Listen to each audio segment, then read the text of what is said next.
Welcome to DMM Downloads.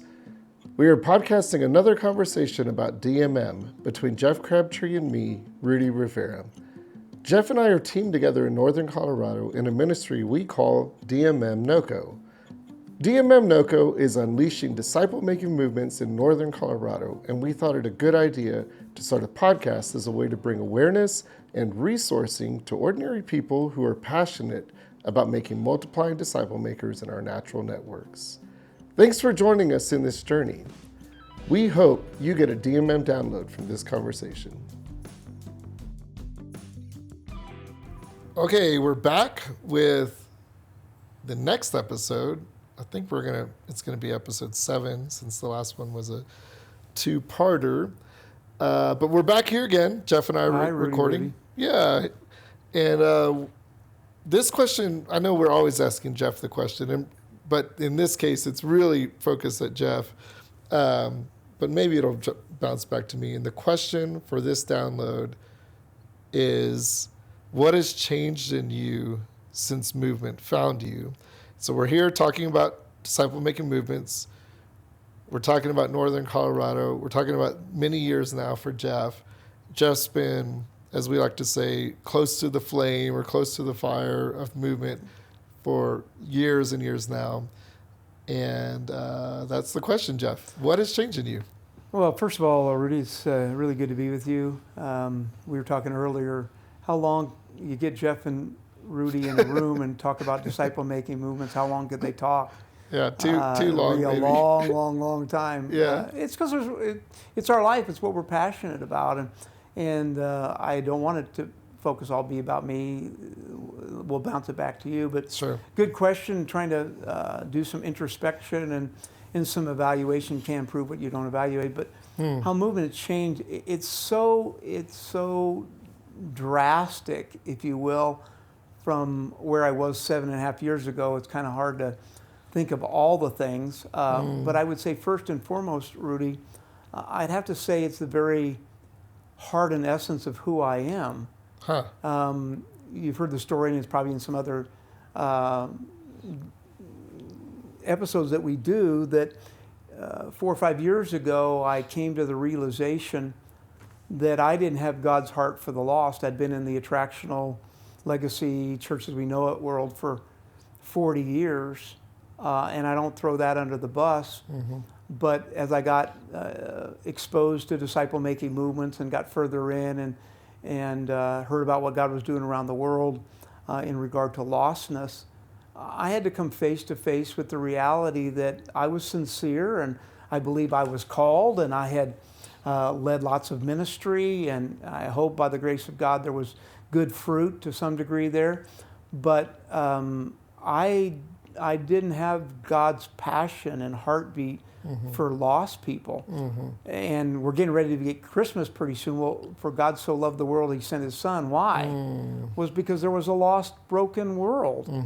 And so how disciple-making movements have changed me is it's probably prioritized God's heart for lost people and a lost culture, a lost world that I never had before. So I say it's pretty dramatic because that's not a small thing.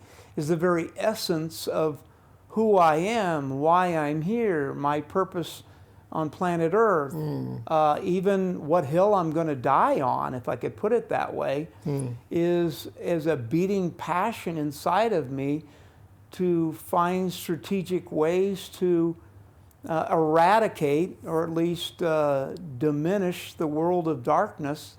In my context, where we say where we live, learn, work, and play, but Northern Colorado is our passion.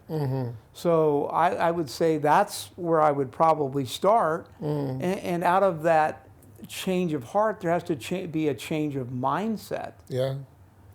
In so many arenas, we could talk a lot about that, but it's looking at what I'm doing day to day, what the church that I'm involved in is doing day to day, and asking the question, is that truly moving the ball down the field? Is it really getting us closer to fulfilling the Great Commission?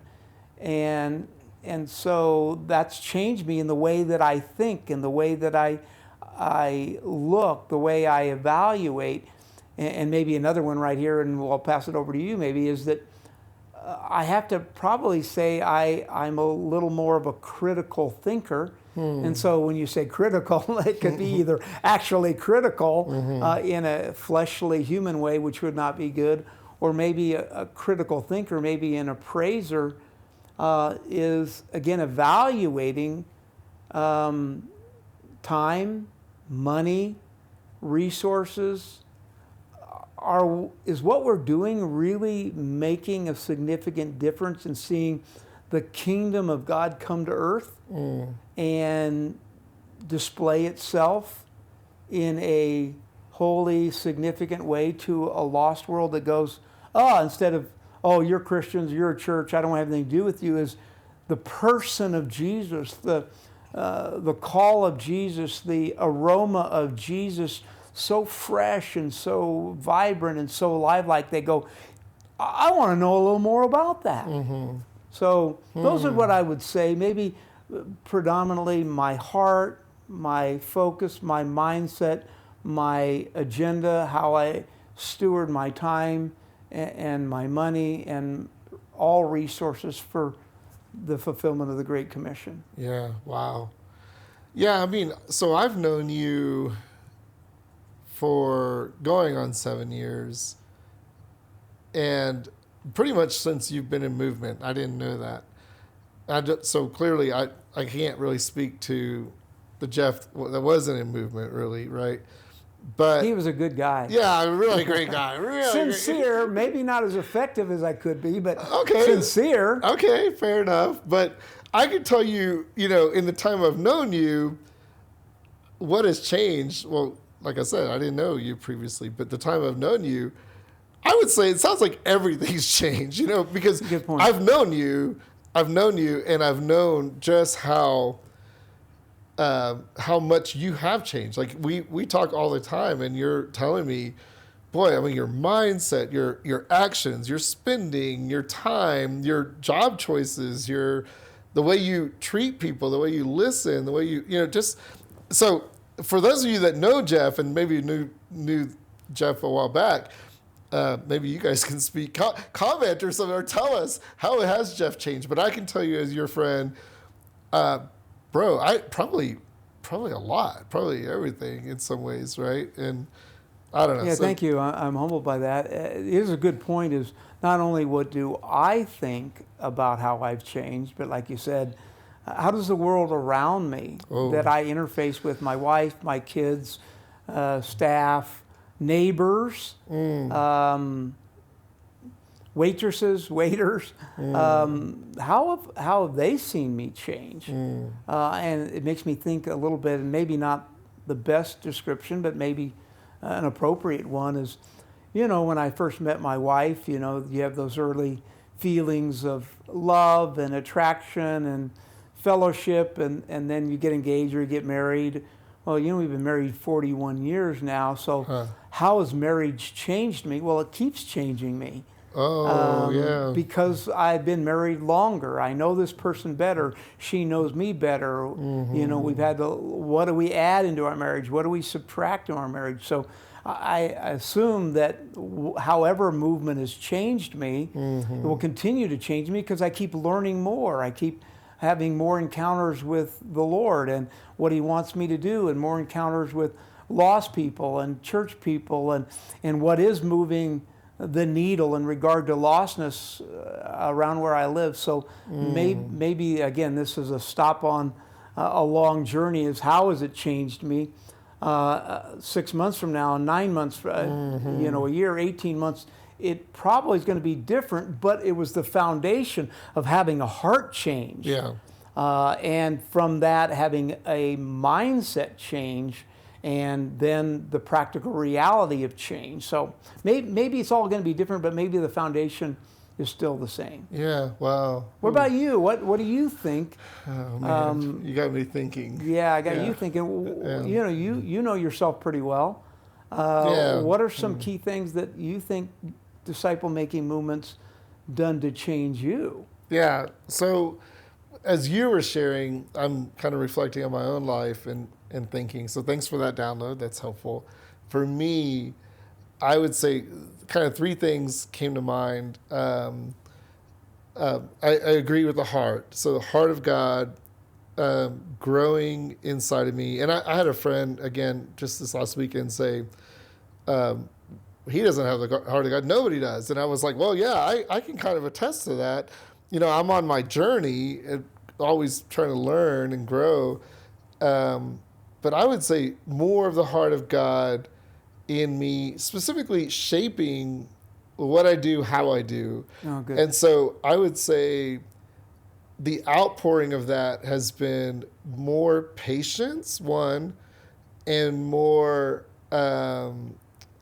compassion.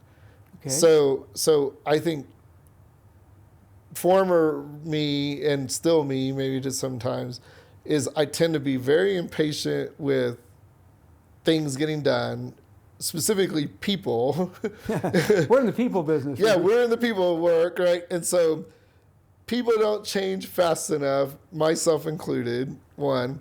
And two, people mess things up and are messy, and that Human just beings. creates more work. And instead of being aggravated at that or tired of that, as tired or as aggravated, I have found myself being more compassionate. Great. Like, Lord, like, oh, you love this person. Yeah. You care about these people. You care about me. You care about us in ways that I'm still trying to learn and get a hold of. And I think I've told you, love is patient, love is kind. I was stuck on this for so long because I'm realizing just the heart of God, love, his love for the world is so much more patient than mine, so much more kind than mine. And so, but just having more of his heart poured into me has been one, playing out in the world with patience and compassion. And then two, like as far as my job, I'm a pastor, work with, within the church sector, if you want to call it that. And I'll tell you this, most of my life in this type of work has been worked within the four walls on the church, like Sure. the development of the programs, the systems, the plans, the bylaws, all the paperwork, blah, blah, blah. And that's been completely flipped upside down. Right. So it's 90% in church, 10% outside Right. of church. And now I am completely flipped to the point where I don't want to go back. And now I look around across the aisle at my former self going, oh my goodness, I would never want to go back to that in relationship to the Great Commission, getting out and loving the lost. Sure. And it was all done in that mindset, like we want to impact the world, but my contribution as a sheep, as a follower of Christ, was to maybe mobilize other people, but then I come home and just sit on the couch or something like that. So, Sure. and so that's been a significant change in my life. So. Did I hear you use, or it comes to my mind, the word focus? Yeah. And this may be challenging for all of us, especially those of us that are in the professional occupation of church work. The focus from existing Christians to a lost world has changed. Is like for you and me, most all of our time and focus was church people who were already in Christ, would come to the building.